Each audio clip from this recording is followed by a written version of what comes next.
Magandang umaga po sa inyo mga kapamilya. Ako po si Father Jao. Tayo nang magkapet pandasal.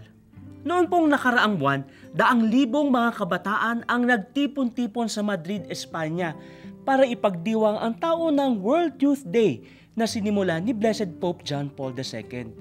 Masaya silang nagsama-sama upang ipakita sa buong mundo ang sigla at lakas ng kanilang pananampalataya sa Diyos. Talaga naman po nakakatuwa ang ganitong balita. Ipinakikita po ng mga ganitong pagtitipon na malaki ang naibibigay ng kabataan sa ating buhay pananampalataya. Hindi po puro barkada at gimmick ang alam nila.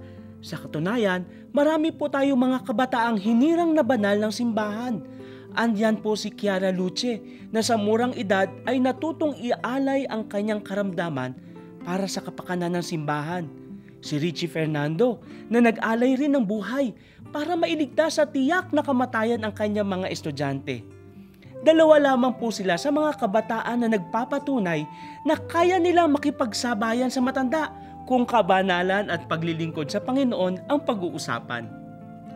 Nais ko pong anyayahan ang lahat ng kabataang sumusubaybay sa atin dito sa Kapet Pandasal. Ipakita niyo ang lakas at sigla ng inyong pananampalataya. Makilahok sa gawain ng simbahan. Sumali kayo sa choir, youth ministry at mga outreach program. Tulad ng sabi ni San Pablo, huwag niyong maliitin ang sarili niyo dahil kayo ay bata. Marami kayong magagawa para sa Panginoon.